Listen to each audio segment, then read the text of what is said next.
Buenos días queridos suscriptores, para más relatos como este, denle like y comparte. Sin más, comenzamos. Mi nombre es José, tengo 35 años y vivo en una ranchería apartada en el municipio de El Fuerte, Sinaloa. La vida aquí ha sido dura pero tranquila.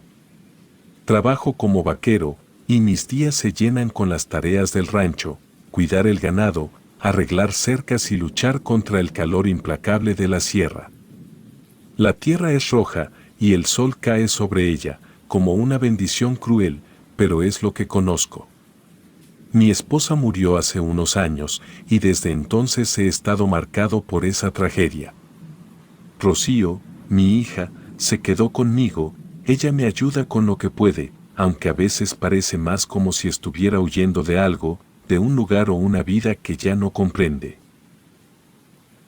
Lo que más me duele es que aunque Rocío siempre fue una niña dulce y cariñosa, desde hace un tiempo ha cambiado. Ya no corre por el rancho como antes, ni se ríe mientras ayuda en los quehaceres, se ha vuelto más callada, más distante, y no puedo evitar pensar que algo está pasando con ella. Pero, como sea, yo sigo atrapado en mi rutina, aferrándome a lo que puedo, mi trabajo y las cosas que puedo hacer para mantener el rancho a flote.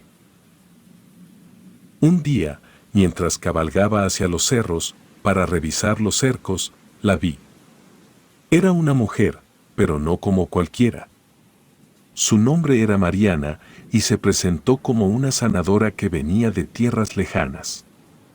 No sé bien cómo, pero algo en ella me llamó la atención desde el primer momento. Tenía unos ojos verdes, intensos, que reflejaban algo profundo. Su voz era suave, calmante, como una melodía que podía llenar el aire. A pesar de lo desconfiado que soy por naturaleza, me sentí atraído por ella, aunque traté de ocultarlo. Mariana hablaba de hierbas y remedios naturales, de curar a los animales enfermos y aliviar el dolor de las personas. A la gente del pueblo le cayó bien, y pronto me di cuenta de que pasaba más tiempo por aquí. No sé qué fue lo que me hizo acercarme a ella, tal vez fue la soledad que llevaba dentro, la necesidad de encontrar algo de consuelo, en un mundo que parecía estar desmoronándose. La vi ofrecer curas y alivios a los animales, como si tuviera un don, algo que nunca había visto antes. Al principio pensé que simplemente era alguien con un conocimiento profundo de las hierbas, alguien que como tantas otras personas en la región, conocía la naturaleza. Pero a medida que pasaban los días, empecé a sentir una especie de atracción, y no solo por su belleza, sino por la forma en que su presencia comenzaba a llenar el vacío en mi corazón. Mariana comenzó a visitarme más seguido, y mis conversaciones con ella se hicieron parte de mi rutina. Ella siempre me decía que estaba ahí para aliviar las cargas del corazón, y me sentía aliviado cada vez que hablaba con ella. Me empezó a parecer que ella tenía algo especial, algo que me faltaba. No solo se trataba de una mujer guapa, sino de una presencia que llenaba la casa. Todo parecía mejorar cuando ella estaba cerca, sin embargo, había algo extraño en la forma en que se comportaba, algo que no lograba entender del todo. Su forma de mirar, sus gestos, su tranquilidad, todo parecía tener una profundidad que no podía explicar. A veces, incluso sentía que había algo más en ella que no podía ver. Pero lo que me empezó a inquietar más fue lo que sucedió con Rocío. Al principio, la niña no se mostraba muy interesada en Mariana, la ignoraba, la rechazaba, como si algo en ella no le gustara. Pensé que era cosa de la edad, que quizás no quería aceptar que otra mujer estaba en mi vida. Sin embargo, pronto comencé a notar que Rocío se alejaba más de mí. Ya no era la misma niña alegre de antes, se pasaba las tardes mirando hacia la sierra desde su ventana, como si estuviera esperando algo. La forma en que me miraba también había cambiado, ya no era la misma niña que solía correr hacia mí con los brazos abiertos, ahora parecía como si una sombra la envolviera, algo que la hacía más distante, más reservada. Lo peor de todo, es que a pesar de mis intentos por hablar con ella, Rocío comenzó a rechazarme, y no sabía cómo manejarlo. No entendía lo que pasaba, pero algo me decía que Mariana tenía algo que ver con todo eso.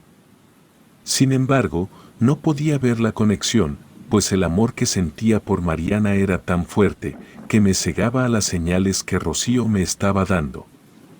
A veces, cuando trataba de hablar con mi hija, ella me evitaba y en su lugar, pasaba más tiempo con Mariana. Esto me preocupaba, pero también me confundía. ¿Qué estaba pasando? ¿Por qué mi hija comenzaba a rechazarme y a aceptar más a esta mujer que apenas conocía? Mariana también tenía una extraña conexión con los animales del rancho. Los caballos, siempre tan nerviosos y difíciles de manejar, se calmaban en su presencia, como si la reconocieran de alguna manera. No pude evitarlo, algo dentro de mí me decía que había algo raro en todo esto, pero como siempre, traté de ignorarlo, pensando que tal vez estaba imaginando cosas. Sin embargo, algo en mi interior me decía que las cosas no eran tan sencillas como parecían. Así fue como Mariana pidió mudarse al rancho, y yo, ciego por el amor, no dudé en aceptarlo. A medida que los días pasaban, la presencia de Mariana se hacía cada vez más fuerte, y aunque algo me decía que debía tener cuidado, no pude resistirla. La vida que había conocido comenzó a cambiar, pero no supe ver las señales hasta que ya era demasiado tarde. Al principio, las cosas parecían ir bien. Mariana se encargaba de la sanación, de mejorar el ambiente en la casa, y la paz parecía haberse instalado, como si un velo protector hubiera caído sobre nosotros. Ella se mostró siempre comprensiva, atenta, y con el paso de los días, mi casa se fue llenando de aromas extraños, incienso que nunca había olido antes, piedras oscuras, que al principio me parecieron decorativas, y amuletos que sinceramente no supe identificar. Mariana insistía en que eran parte de su trabajo, que los necesitaba para atraer buenas energías, pero algo en mí no lograba sentirme cómodo con ellos. Me decía que estaban relacionados con su arte de sanación, pero mis instintos me gritaban que todo aquello estaba fuera de lugar. Con el tiempo, algo comenzó a cambiar, aunque en un principio no me di cuenta. Rocío, mi hija, comenzó a manifestar conductas extrañas, se fue alejando cada vez más, ya no hablaba de sus amigos en el pueblo, ni salía a jugar por la tarde como antes. La encontré varias veces en su habitación, con la mirada fija en el vacío, murmurando palabras que no entendía y evitando completamente la mirada de su padre. Era como si hubiera algo que la separara de mí, como si una sombra oscura la hubiera atrapado. Recuerdo que una tarde, al regresar de trabajar en el rancho, me acerqué a Rocío y le pregunté qué le pasaba, pero ella no respondió. La vi sentada en el suelo, abrazándose las rodillas, mirando hacia la ventana como si estuviera esperando algo. «Papá, no estoy bien», me dijo en un susurro que me heló la sangre. «No sé qué me pasa, pero no quiero estar aquí». Ella me está mirando. Yo la verdad me quedé helado, pues no sabía de quién hablaba.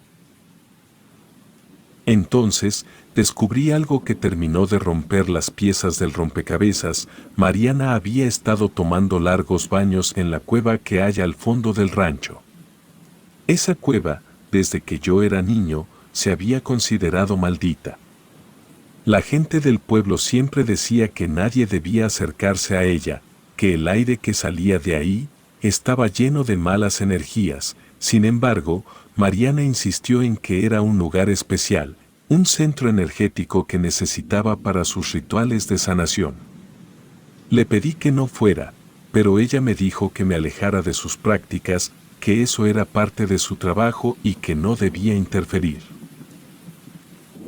Su insistencia, su manera de darme órdenes con una voz tan suave, me hizo dudar de mí mismo. No entendía qué me pasaba, pero la verdad era que comencé a apartarme de mi hija, empecé a darle más importancia a las demandas de Mariana, más que a las preocupaciones de Rocío. Las discusiones entre nosotros aumentaban, y la niña comenzó a rechazar la comida que Mariana preparaba para ella, alegando que no podía comer nada de lo que venía de sus manos. Pero yo, cegado por la admiración que sentía por Mariana, no quise escuchar a Rocío, pensé que solo eran celos, que ella no podía aceptar que yo estuviera con otra mujer. Pronto las cosas tomaron un giro aún más extraño, yo también comencé a sentirme mal. Al principio fue un cansancio inexplicable, un agotamiento físico y mental que me recorrió todo el cuerpo. Dormía poco y cuando despertaba, me sentía como si algo me hubiera drenado toda la energía. Las noches eran peores, las pesadillas no me dejaban descansar y siempre soñaba con una figura sombría que me observaba desde las sombras de la cueva, como si estuviera esperando algo de mí. No podía entender por qué, pero cada vez que me despertaba sudando, una sensación de frío recorría mi cuerpo. Decidí no comentarlo con Mariana, pensaba que era estrés o cansancio de tanto trabajo, pero la verdad era que algo me decía que ella no era quien decía ser.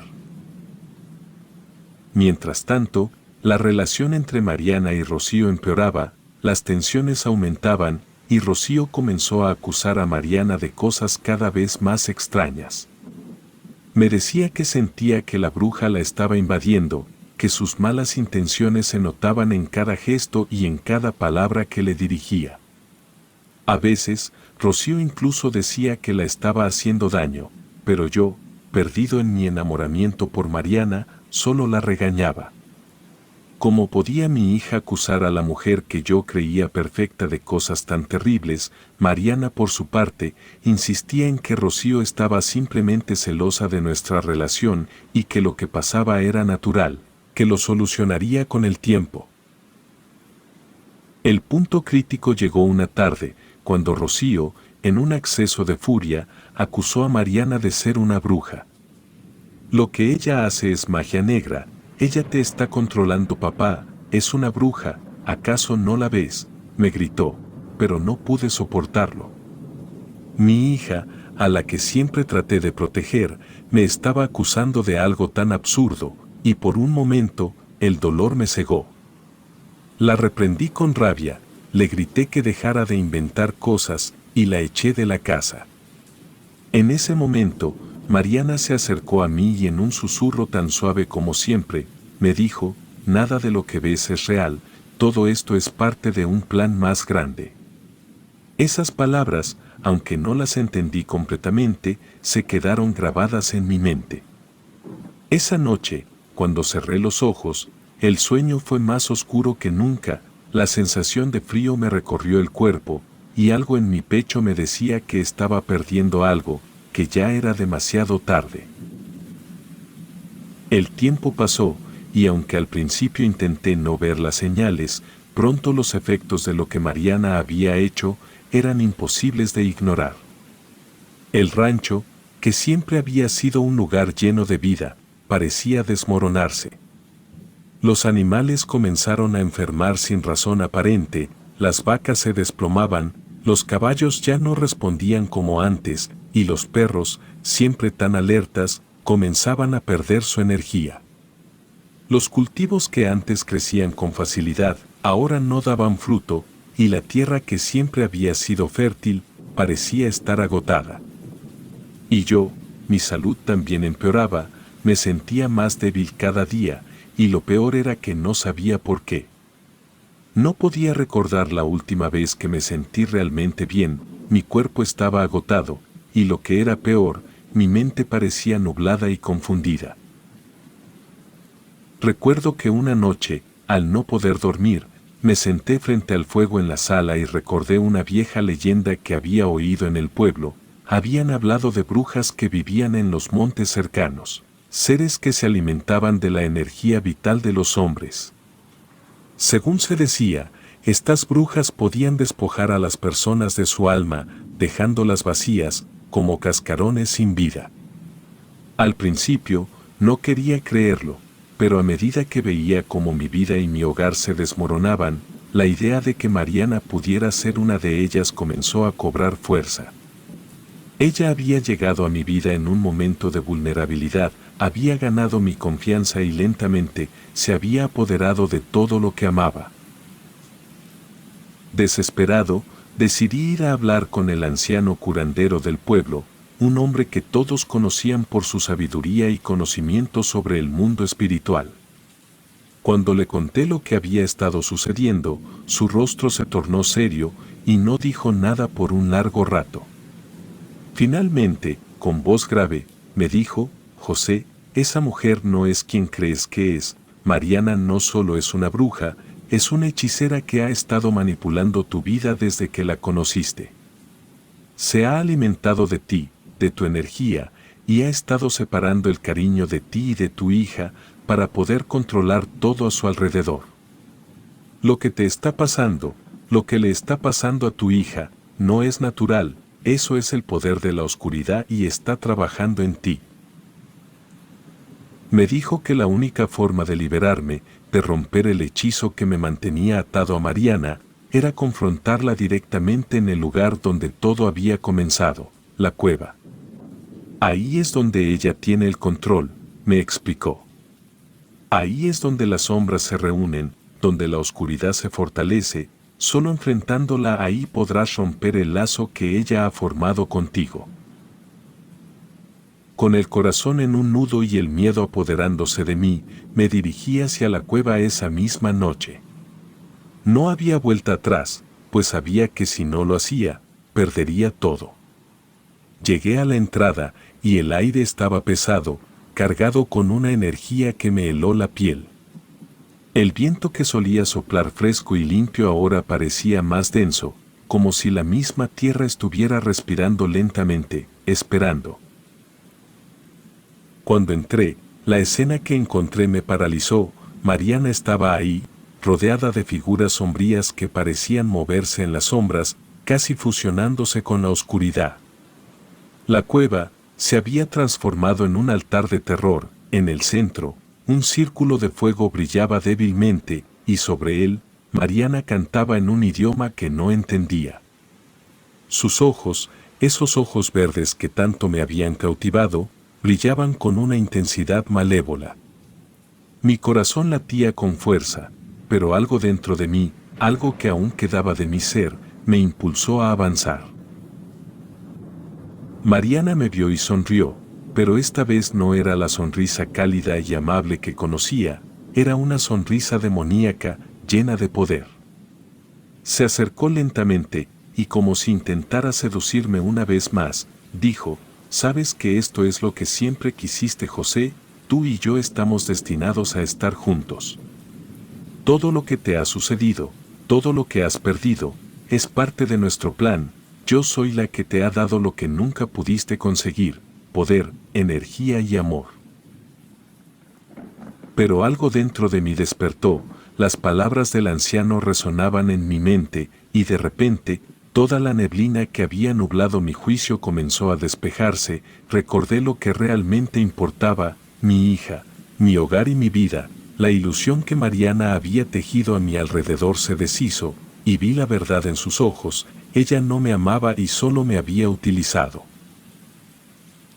Con un grito de desesperación, di un paso al frente y rompí el lazo que ella había formado conmigo. Fue como si un rayo de luz atravesara la cueva, iluminando todo a su alrededor. Mariana gritó, su rostro se deformó en una expresión de furia y desesperación. Con un estremecedor grito, se desvaneció en las sombras, dejando atrás solo silencio. El fuego en el círculo comenzó a apagarse, y las sombras que la rodeaban se disiparon. El aire en la cueva se volvió más ligero, y por primera vez en mucho tiempo, sentí que mi alma respiraba con libertad. Sabía que había roto su hechizo, pero también sabía que el precio había sido alto. Regresé al rancho, sintiendo que algo había cambiado para siempre. Al llegar, encontré a Rocío esperándome. Su rostro, aunque aún marcado por el sufrimiento, tenía algo de paz que no había tenido en mucho tiempo. Ella había logrado escapar de la influencia de Mariana, aunque no sería fácil reconstruir lo que habíamos perdido. Sentí que el primer paso había sido dado. Esa noche, me senté junto a mi hija y supe que aunque el camino hacia la sanación sería largo, lo importante era que ahora entendía lo que realmente importaba: el amor genuino, la familia y la verdad que había estado ignorando durante tanto tiempo. Desde ese momento, juré proteger a mi hija y nunca más permitiría que la oscuridad volviera a tomar el control de mi vida.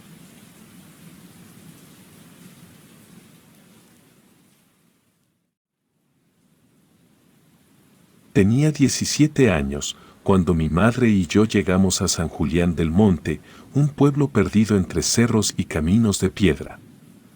Hacía 2 semanas que habíamos enterrado a mi padre y ella insistió en que debíamos empezar de nuevo lejos de la ciudad.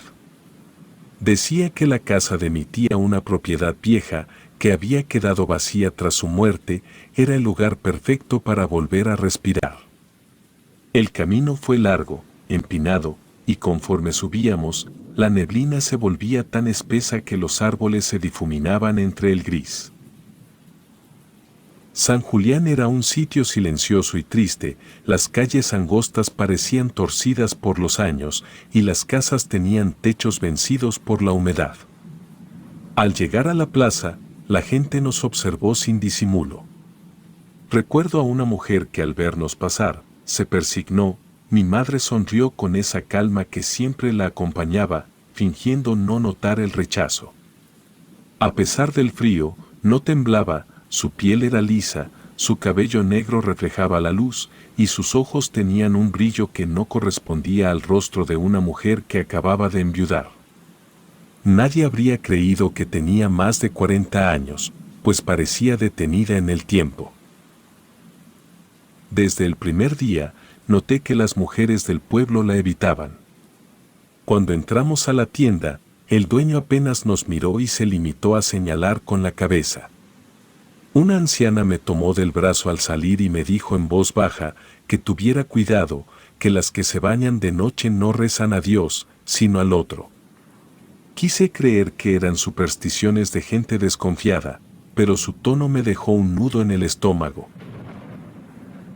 La casa quedaba al final de una vereda, rodeada de pinos altos y un cerco de piedra cubierto de musgo. Adentro olía a madera húmeda y a encierro.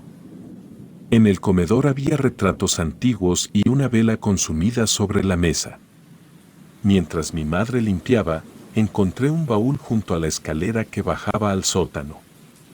En él había objetos extraños, velas negras, frascos con líquidos oscuros, una cruz invertida y una figura de madera con cuernos tallados. La tomé por curiosidad, pero de inmediato escuché la voz de mi madre detrás de mí. «Guarda eso», me dijo arrebatándome la figura, «son cosas de familia, así que no las toques». Su mirada fue dura, distinta, así que esa noche me costó dormir. Con los días, tratamos de llevar una rutina normal. Ella cocinaba, lavaba la ropa y hablaba de cómo íbamos a reparar la casa. Pero cada noche desaparecía durante horas. Decía que bajaba al pueblo a rezar por el alma de mi padre, aunque nunca llevaba rosario ni Biblia. Una madrugada escuché pasos en el patio, me asomé por la ventana y la vi alejarse hacia el monte, con una lámpara en la mano. Dudé si seguirla, pero me quedé quieta, pues detrás de ella, sobre el suelo, quedaban marcas circulares de ceniza que brillaban débilmente, como si el fuego se acabara de extinguir. A la mañana siguiente, el olor a azufre impregnaba la casa, las escaleras amanecían con polvo gris, y en la cocina aparecía una fina capa de ceniza sobre la mesa. Cuando le preguntaba, ella sonreía y decía que era la humedad del lugar. Sin embargo, el aire tenía un sabor amargo, y las paredes parecían absorber los sonidos. Una noche, no pude contener la curiosidad. Me despertó un murmullo que venía del sótano. tomé una vela y bajé despacio. La puerta estaba entreabierta y desde el interior se filtraba una luz rojiza, como de brasas encendidas. Escuché la voz de mi madre, baja y constante, pronunciando palabras que no entendía, le hablaba a alguien. Entonces oí una respuesta, una voz grave, profunda, que parecía salir del suelo, pero en eso, dijo mi nombre. Sentí que la cera caliente me caía sobre los dedos. Mi madre respondió algo sobre la fecha, la ofrenda y la sangre propia como pago. Retrocedí sin hacer ruido y subí las escaleras con el corazón desbocado. Pasé el resto de la noche despierta, mirando la puerta del cuarto y esperando escucharla subir. Al amanecer, entró a mi habitación con un tono amable que no recordaba, llevaba una bandeja con desayuno y una sonrisa impecable. Me acarició el cabello y me dijo que el dolor había terminado, que lo peor ya había pasado, sus ojos parecían vacíos, pero su voz sonaba dulce. Durante los días siguientes se comportó como nunca, me preparaba mi comida favorita, me dejaba dormir hasta tarde, y una tarde llegó del pueblo con un vestido blanco nuevo. Dijo que era un regalo y que lo usara pronto, porque se acercaba una fecha importante. Me abrazó y repitió que tendríamos una vida mejor, que Dios así lo dijo, aunque sonó extraño en su boca, nos había dado otra oportunidad. Esa noche, mientras intentaba dormir, repasé todo lo que había visto, el baúl con los objetos, las marcas de ceniza y la voz del sótano. Algo me decía que el cambio de mi madre no era una casualidad. Había un motivo detrás de tanta amabilidad, y lo sentía cada vez que sus ojos se quedaban fijos en mí, por demasiado tiempo. Ya no veía en ella a la mujer que me crió, sino a alguien que esperaba el momento exacto para cumplir con algo que yo todavía no entendía. No dije nada y decidí esperar, pero en el fondo presentía que la vida mejor de la que hablaba no era para las dos. A las semanas de vivir en San Julián, empecé a notar que mi madre cambiaba. Su piel antes pálida por el cansancio, tenía un brillo extraño, como si reflejara más luz de la que recibía. Su cabello, naturalmente oscuro, se veía más grueso y brillante, y su voz había perdido aquella aspereza con la que me llamaba desde niña. Todos parecían notarlo, pues algunas vecinas la observaban desde las ventanas, murmurando entre ellas cada vez que pasábamos. Era evidente que su aspecto despertaba tanto admiración como miedo. Una tarde, cuando regresaba del pozo con un balde de agua, una anciana me detuvo en el camino. Se llamaba Tomasa y era la única que me hablaba desde que llegamos, tenía las manos temblorosas y una mirada cansada. Tu madre no reza, niña, me dijo en voz baja, lo que hace allá abajo no es oración. Cada 20 años se entrega algo, por eso no envejece. No supe qué responder, quise pensar que deliraba o que solo repetía supersticiones del pueblo, pero esa noche, mientras mi madre se peinaba frente al espejo, entendí que no mentía. Su rostro se veía tan joven que parecía el de una mujer de 30 años. Con los días, su comportamiento se volvió diferente. Se levantaba antes del amanecer, limpiaba cada rincón de la casa y quemaba hierbas en la estufa, el olor era fuerte, una mezcla de cera derretida y tierra húmeda. En el comedor colocó un mantel rojo y trajo flores que nunca había visto por la zona, de pétalos oscuros y hojas gruesas. Dijo que se preparaba para una noche especial. Vamos a celebrar, me dijo, es hora de dejar atrás el luto.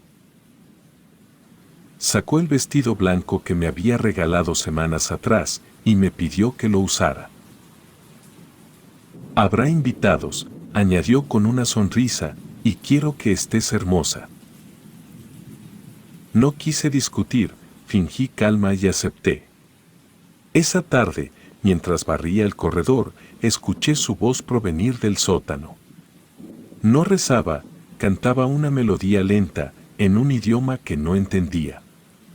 Las notas subían y bajaban como un lamento. Me acerqué con cuidado y miré por la rendija de la puerta.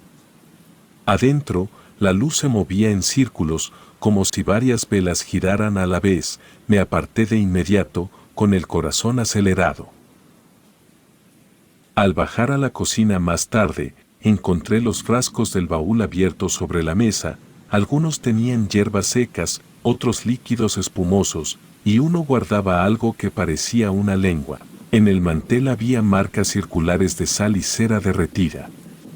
No quise tocar nada, la verdad la casa entera olía a humo y azufre. Cuando anocheció, el ambiente cambió, la neblina cubrió los ventanales y el aire se volvió espeso. Mi madre subió las escaleras con un vestido negro ajustado y un collar de plata que nunca le había visto. Sus labios estaban pintados y sus ojos brillaban como si llevara fuego dentro. «Ponte el vestido, hija», me dijo, «pues es una noche para recordar». Obedecí a lo que me dijo, pero al bajar, encontré la mesa servida con platos que jamás habíamos usado. En el centro, varias velas negras encendidas, rodeadas de flores rojas y frutas cortadas, el mantel rojo parecía recién planchado. Me senté frente a ella intentando disimular el temblor de mis manos. ¿Qué celebramos?, le pregunté. Ella me respondió sonriendo y me dijo, «a tu padre y lo que vendrá después». Mientras hablaba, las sombras del techo se movían, las velas crepitaban sin viento y el olor a cera se mezclaba con otro más fuerte, como azufre o carne quemada. La respiración se me volvió pesada. Mi madre se levantó, echó el cerrojo de la puerta principal y regresó a mi lado. Me tomó la mano con suavidad y me dijo, «cierra los ojos». Intenté negarme, pero el aire se volvió tan denso que me mareé. Todo giró a mi alrededor y cuando los abrí de nuevo, ya no estábamos en el comedor, estábamos en el sótano. El suelo estaba cubierto de símbolos pintados con sangre seca, en el centro, un círculo de fuego rodeado de velas derretidas. El calor era sofocante y cada respiración ardía. Mi madre estaba tranquila, incluso sonriente, y me dijo, «no tengas miedo, hija, todo esto es por tu bien». Retrocedí, pero el suelo temblaba bajo mis pies. Intenté correr hacia las escaleras, pero algo invisible me sujetó los tobillos. Ella se acercó despacio, me tomó del rostro y sus dedos estaban tan fríos que me hicieron estremecer. «Te amo, hija», me susurró, «naciste para algo grande, y gracias a ti, las dos viviremos para siempre». «¿Qué estás haciendo?», le pregunté llorando. «Cumpliendo con una promesa», me respondió con firmeza. «Hace muchos años ofrecí mi sangre al que me dio poder, pero el pacto debe renovarse y tú eres la única que puede hacerlo». El corazón me golpeaba el pecho. De pronto, la misma voz que había escuchado aquella noche resonó desde el fuego, más profunda y cercana. «El tiempo ha llegado, Beatriz, cumple lo prometido». Mi madre tembló, pero no retrocedió, se inclinó ante el fuego y empezó a recitar frases rápidas, con una voz que no era la suya. Las llamas subieron y su piel brilló como si ardiera desde dentro. «Perdóname, hija, es la única manera». La llama cambió de color, tornándose verde, y el olor a azufre llenó la habitación. Intenté moverme, pero mis pies estaban fijos al suelo. Ella sacó una daga de plata y la sostuvo con ambas manos, y me gritó que no dolería. Grité y logré empujarla con todas mis fuerzas. La daga cayó al suelo y rebotó con un sonido metálico. Las llamas se levantaron de golpe y en el siguiente segundo todo se apagó. El silencio fue total. En la oscuridad solo se escuchaba su respiración, agitada y rota. «El sacrificio está incompleto», murmuró, y no supe qué hizo después, solo sentí su cuerpo empujarme y el olor del humo llenando los pulmones, luego todo se volvió negro. Cuando el fuego del círculo se apagó, todo quedó en una oscuridad espesa, el aire olía a metal y ceniza, y en el silencio se escuchaba el goteo del sudor cayendo sobre el suelo. Mi madre respiraba con dificultad, traté de moverme pero el cuerpo me pesaba. Entonces, del fondo del sótano, vino un crujido, como si algo se arrastrara entre las sombras. Subí las escaleras casi a tientas, los escalones temblaban bajo mis pies. Detrás de mí, escuché a mi madre gritar mi nombre, pero su voz ya no era la misma, sonaba deformada, más grave, como si no viniera de su garganta. Un polvo negro caía del techo y cuando miré hacia abajo, vi el fuego encenderse otra vez, solo que esta vez no era una llama natural, era oscura, con destellos verdes, como si respirara. Algo se movía dentro, no supe si era una sombra o una forma, pero tenía brazos y una silueta que se estiraba hacia ella. Mi madre gritó, extendiendo la mano hacia mí, pidiendo ayuda, pero el fuego la rodeó. Su cuerpo empezó a retorcerse dentro del círculo, y de su boca salía un sonido que no parecía humano. El suelo tembló tan fuerte que las botellas del estante cayeron y se rompieron, el olor a azufre se volvió insoportable. Corrí sin mirar atrás, subí las escaleras y salí por la puerta principal. El aire de la noche me golpeó el rostro como un balde de agua helada. Afuera, el cielo estaba cubierto de nubes y la niebla había bajado hasta el jardín, caí de rodillas sobre el pasto húmedo. A mis espaldas, la casa crujía y desde una de las ventanas vi una sombra enorme levantarse dentro del sótano. Parecía tener forma humana, pero se estiraba hasta el techo y al moverse dejaba una estela de fuego. Mi madre seguía dentro, gritando, la vi por un instante, de pie frente al ventanal, con el cabello encendido en llamas y los brazos extendidos hacia mí. Luego el cristal estalló, y una lengua de fuego la envolvió por completo, las llamas se extendieron por las paredes, subiendo hasta el techo. Corrí hacia el monte, tropezando con las piedras, mientras el sonido del derrumbe resonaba detrás de mí. La noche era fría y no se oía ni un solo grillo. Desde la ladera, vi cómo la casa se incendiaba desde abajo, como si el fuego naciera del suelo. El resplandor anaranjado iluminaba los árboles, y en el aire se elevaba un humo espeso que olía a azufre. Me quedé mirando hasta que el último grito de mi madre se perdió entre el crepitar de la madera. Cuando amaneció, el fuego ya se había consumido, los vecinos subieron al ver el humo. Encontraron las ruinas reducidas a cenizas y un cuerpo carbonizado, con un anillo de plata que reconocí de inmediato. Era el que mi madre usaba desde que tengo memoria.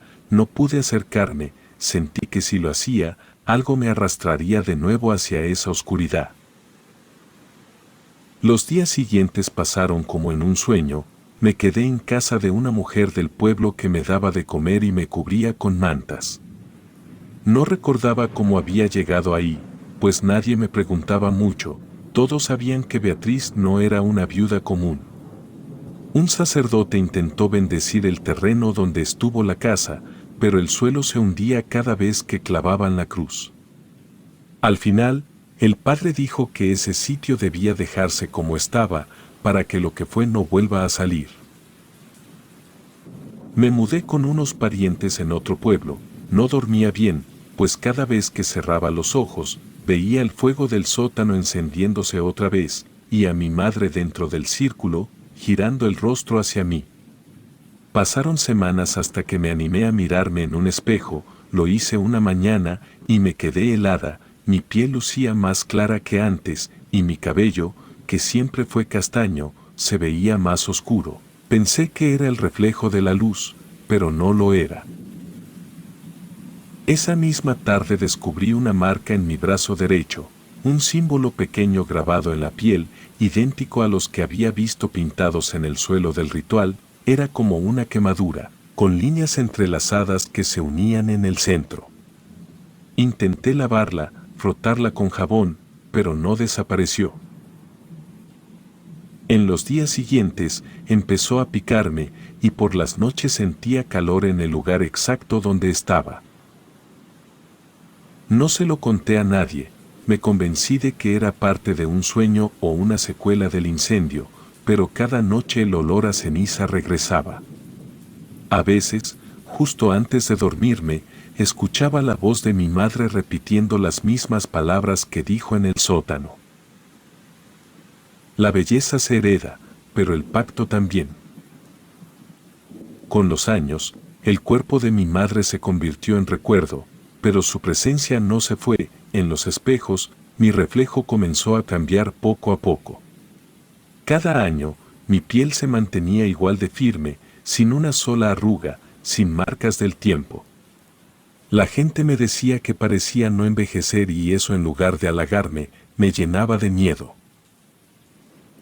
Intenté rehacer mi vida, me mudé a otra ciudad, estudié, trabajé y evité volver a mencionar su nombre, pero no pude borrar lo que vi. Cuando cumplí 37 años, miré una fotografía mía y noté algo que me heló. Tenía el mismo rostro que mi madre cuando la vi por última vez. Nunca me casé ni tuve hijos, la verdad no quise tentar al destino. Cada aniversario de aquella noche, siento el mismo olor a azufre que impregnaba nuestra casa, a veces me despierta un silbido que viene del techo, o escucho pasos suaves en el pasillo. Sé que no es el viento. Cuando salgo al patio, la niebla me rodea y distingo una figura de mujer, quieta entre los árboles, con el cabello largo y oscuro, mirando hacia mí. No se mueve y no habla, solo espera. No creo en maldiciones, pero he aprendido que hay cosas que se heredan sin querer. Mi madre no desapareció, fue reemplazada, y lo que ella ofreció aquella noche no se perdió, solo cambió de cuerpo. Ahora entiendo lo que quiso decir cuando me abrazó antes del ritual. Pronto las dos viviremos para siempre, y cumplió su promesa.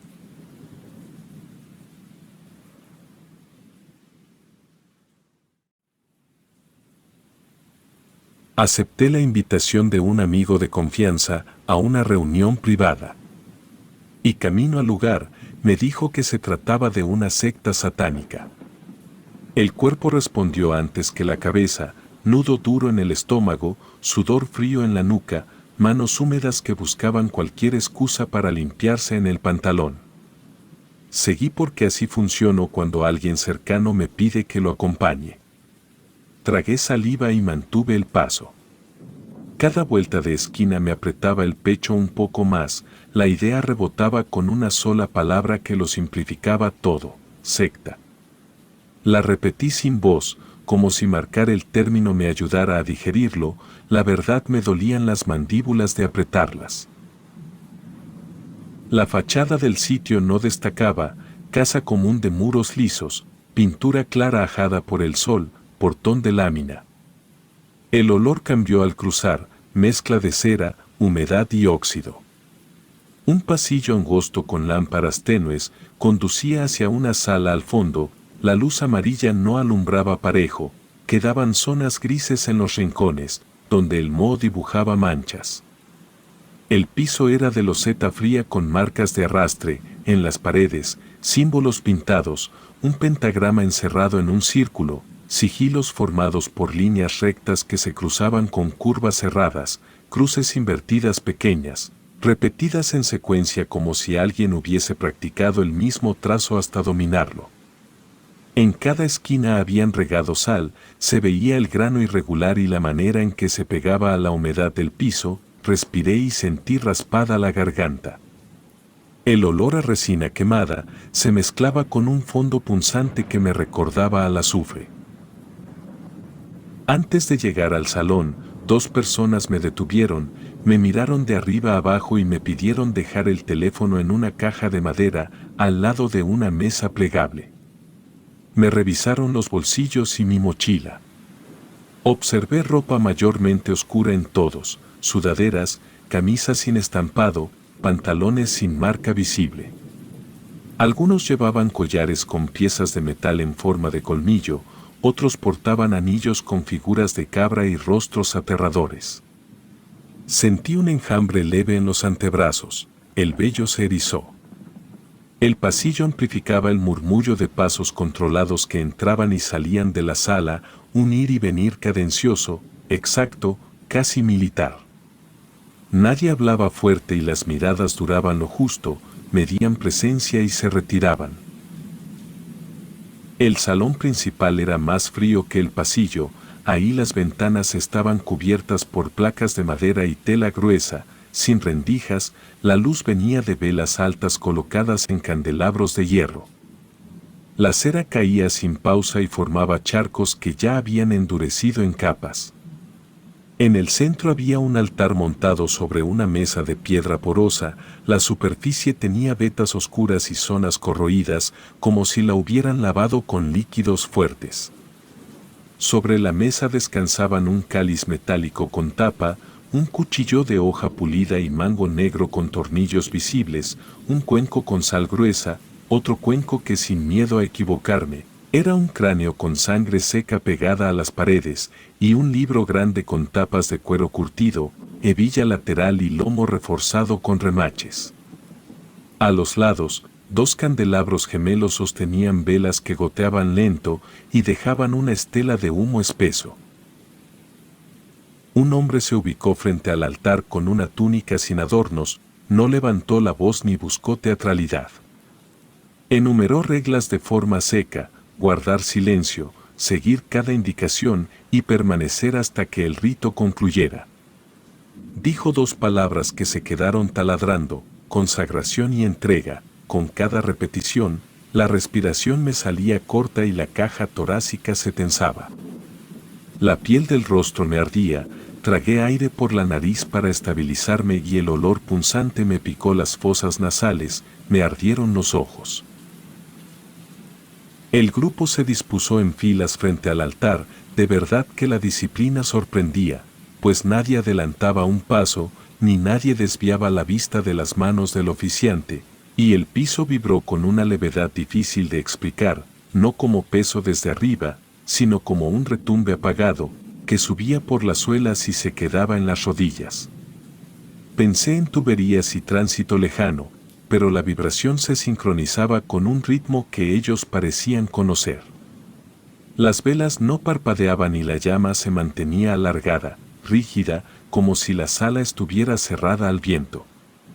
El oficiante retiró la tapa del cáliz, el metal tenía manchas opacas y zonas más brillantes donde lo pulían. Acercó el cuchillo y lo puso al centro del pentagrama trazado en la piedra, el filo captó una línea de luz que me pegó en los ojos. Miré de reojo los símbolos de la pared, el trazo no era improvisado, las líneas tenían grosor constante, la pintura estaba aplicada en capas para evitar espacios sin cubrir, en el piso, la sal formaba bordes netos, sin pisadas.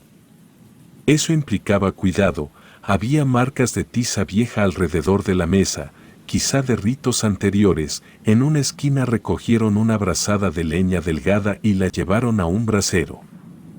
El olor cambió en segundos, la resina ardida dejó un tono rasposo en la lengua. El estómago se me revolvió, así que me incliné un poco para no perder estabilidad, y las manos buscaban de dónde agarrarse. En la mesa, el libro de cuero mostraba el borde de páginas gruesas con manchas oscuras en las puntas, como si lo abrieran siempre por los mismos lugares. Alguien se acercó por detrás y me tocó el hombro, con una presión firme que guiaba, no que pedía permiso. Caminé hasta quedar a 2 pasos del altar y sentí la loseta más fría ahí que en el resto del cuarto. El cuchillo quedaba a la altura de mi mirada, con el filo recto, sin ornamentación, y el cáliz aún más cerca que cualquier otra cosa. En eso vi residuos secos adheridos a la pared interna, el borde tenía rayaduras finas. Con el miedo, imaginé uñas, anillos, lavadas repetidas para quitar la sangre de otras víctimas.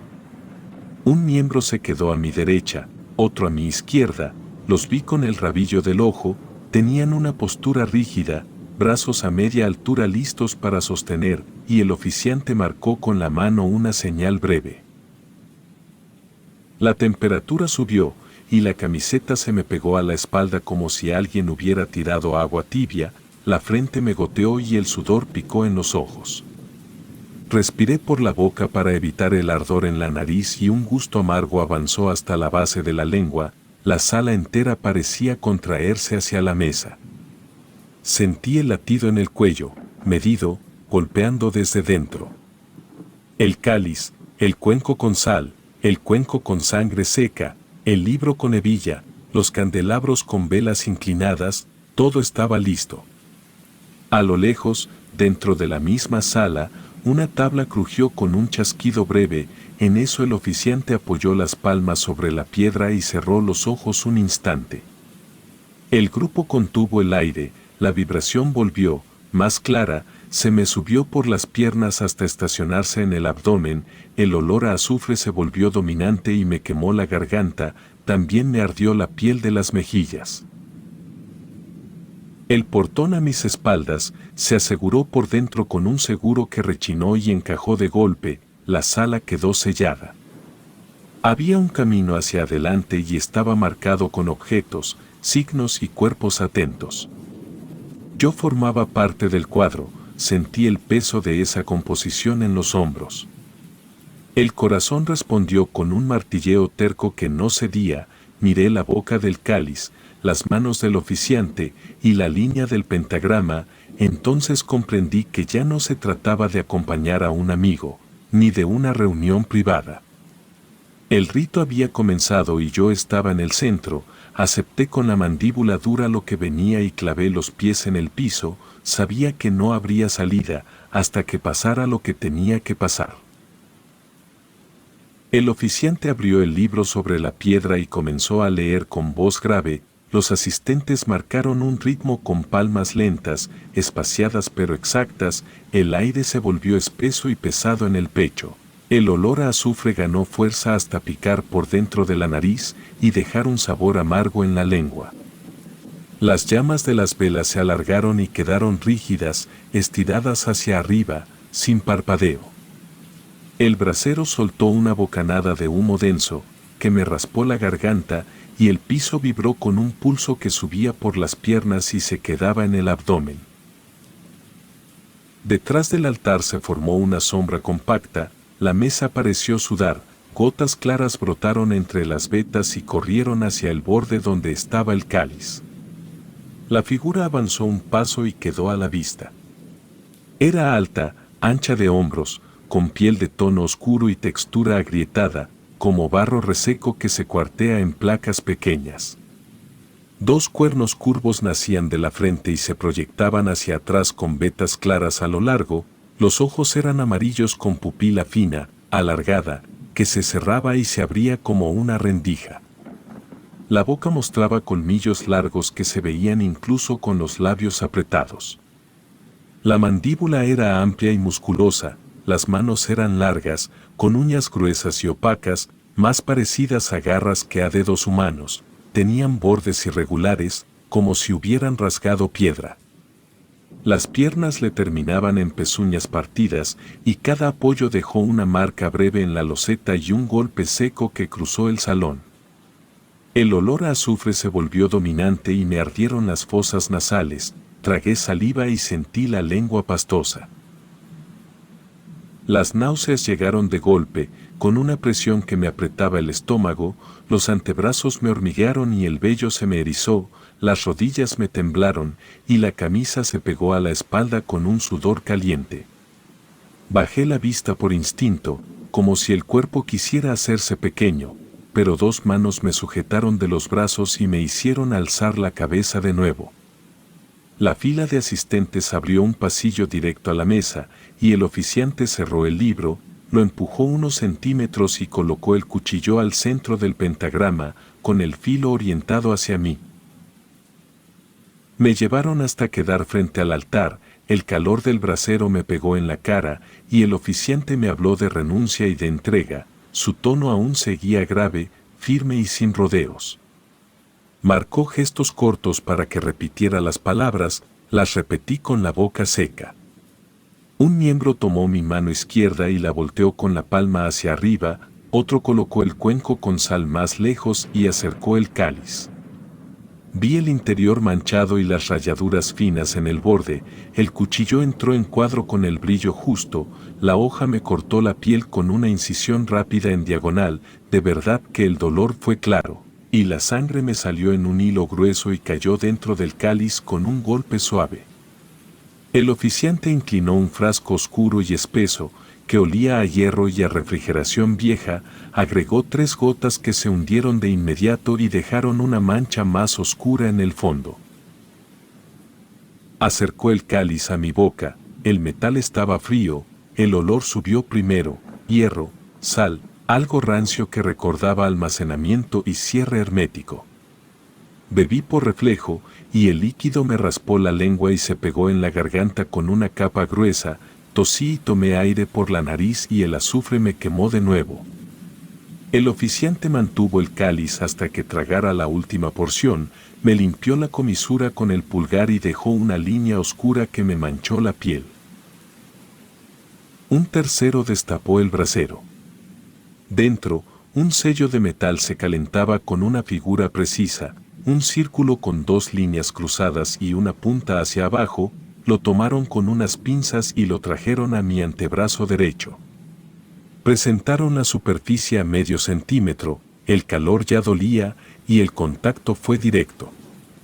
La carne se me quemó y soltó un olor a piel quemada que se metió firme en la nariz.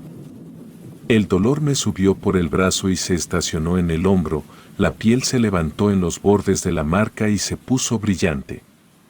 Un miembro me untó un ungüento opaco que no alivió, pues la carne siguió palpitando bajo la quemadura reciente. El demonio avanzó un paso, y la mesa vibró y el cáliz hizo un sonido breve contra la piedra. La figura alzó una mano y me acercó una garra al pecho. El contacto fue ligero y dejó un trazo pálido en diagonal, de hombro a costado, que me ardía demasiado. La tela de la camisa se me abrió con un corte fino, limpio, no salió sangre y quedó la marca visible, como una cicatriz sin volumen. El oficiante declaró que la entrega estaba hecha. El grupo guardó una quietud compacta y las miradas se posaron en mí con la frialdad de un inventario. Sentí el peso de pertenecer a una lista, era una certeza física de que ahora les pertenecía. El demonio retrocedió 2 pasos y quedó medio oculto por la sombra del altar, la pupila se le cerró hasta quedar en una hendidura, y los cuernos reflejaron una línea de luz y marcaron una curva limpia. El calor del brasero aflojó el aire frente a mí, y vi el temblor de la imagen por la vibración del calor. El oficiante recuperó el libro, pasó una mano por el lomo, abrochó la hebilla y lo apartó. Un ayudante puso la tapa al cáliz, otro regresó el cuchillo a una funda de cuero. Los candelabros sostuvieron la última parte del rito con goteos lentos y el piso dejó de vibrar. Me soltaron los brazos, pero se quedaron a mi lado, a una distancia de un paso. El olor a azufre seguía pegado a la ropa, sentía el sabor metálico en la lengua, y la marca del antebrazo me ardía con unos pulsos irregulares, y el trazo del pecho me ardía por debajo de la piel. El oficiante señaló una puerta lateral, me hizo un gesto claro, salir por ahí sin voltear. Un miembro se colocó frente a mí y otro detrás, caminamos hacia la salida, y pasé junto a la pared con sigilos pintados. El grosor de la pintura resaltaba al tacto, la sal en las esquinas seguía intacta y el brasero crepitó una vez. En el límite del marco, sentí otra bocanada del olor sulfuroso, como si una corriente lo empujara hacia el pasillo en el mismo momento en que ponía el pie fuera. Cerraron la puerta a mis espaldas, el pasillo estaba igual de tenue que a la entrada, pero ahora el aire parecía más pesado. Recuperé el teléfono de la caja de madera y revisé la mano abierta y la línea del corte ya había formado un borde oscuro. La venda del antebrazo me dejó un cerco graso sobre la piel. El pecho seguía marcado, recto, preciso. Abrí y cerré la mano para medir el dolor. Subí la cremallera de la chamarra, pero el olor a azufre no se fue, quedó pegado a la tela y a la piel. Avancé por el pasillo con pasos controlados y el portón principal estaba asegurado desde dentro. Un guardia corrió el cerrojo y abrió lo suficiente para dejarme salir. Afuera el aire no limpió nada y el gusto amargo siguió en la lengua. Caminé sin mirar atrás, sabía que me habían fichado, la entrega estaba asentada en la piel, en la garganta y en el olor que me acompañó hasta la calle. Salí con el estómago revuelto y el antebrazo ardiendo, caminé sin rumbo claro hasta sentir aire fresco en la cara, el olor a azufre seguía pegado a la ropa, como si lo hubieran cosido a la tela. Crucé las calles sin fijarme en anuncios ni establecimientos, solo necesitaba distancia. En el trayecto, la marca del pecho latía con un pulso que se me asentaba en la clavícula. Al llegar al departamento, abrí de golpe, fui al baño y dejé correr agua sobre la palma cortada, la piel me ardió como si el líquido fuera alcohol.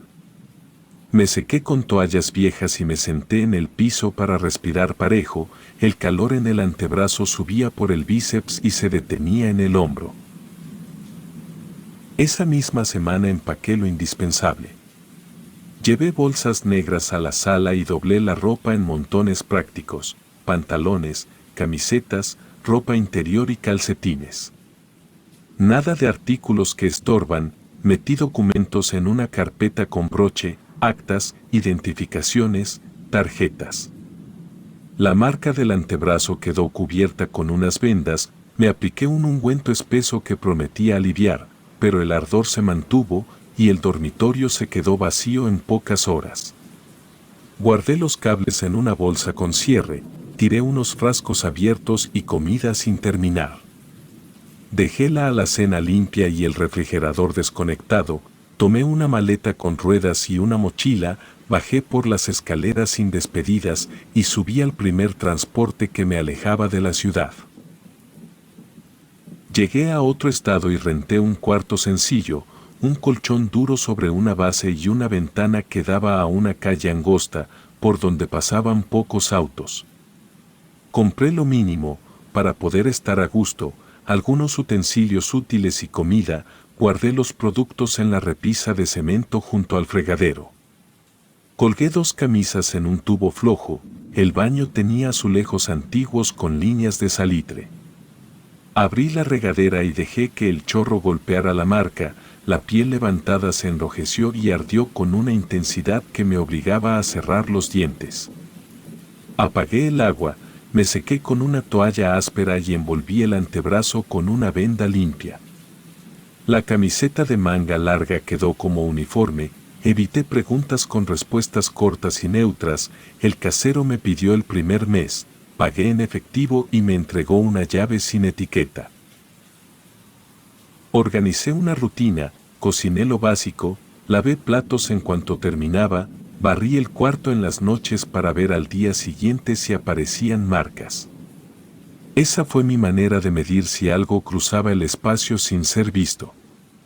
A los pocos días, las señales comenzaron.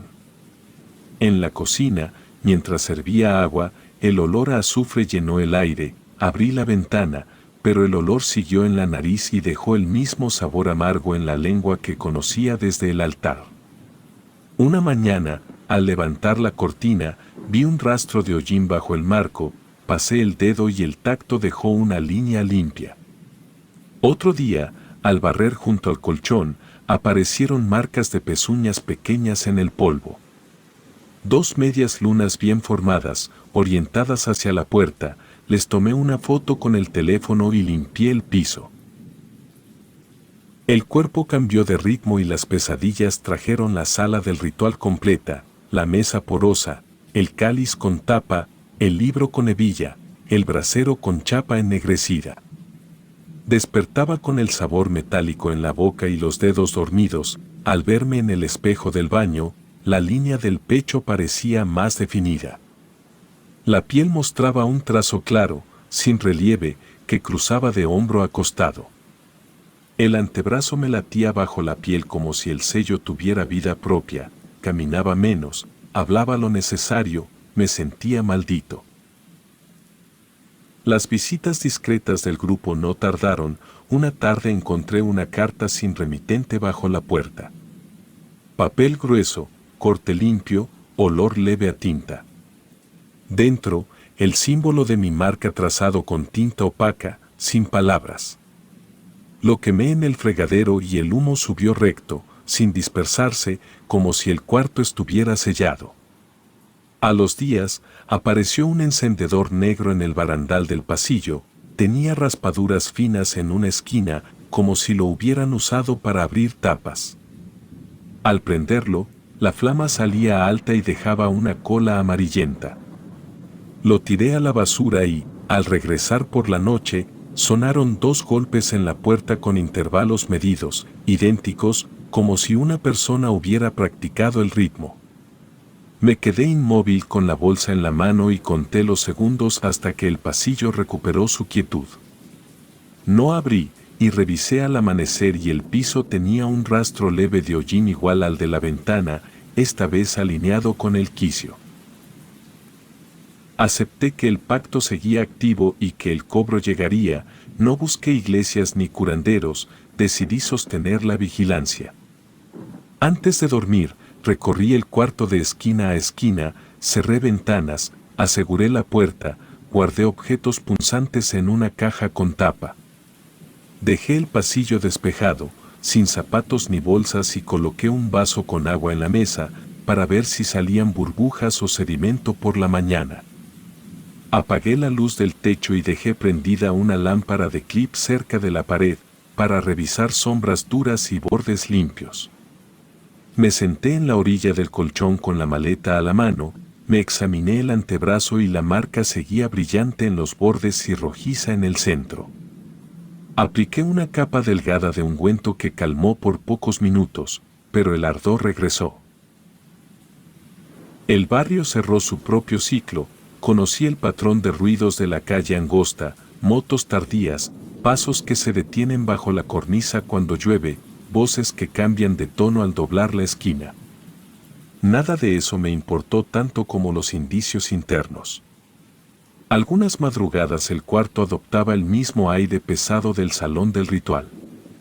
El olor sulfuroso aparecía sin aviso y se quedaba en el centro del cuarto, la lámpara de clip formaba un cono sólido sobre la pared y cualquier objeto fuera de ese cono perdía detalle. Abría la ventana y dejaba pasar el aire de la calle, pero el olor se mantenía. Respiraba por la boca y la lengua se entumecía con el mismo sabor amargo, y cuando eso pasaba, no corría, me quedaba quieto, sentado, con la espalda recta y la bolsa a un lado.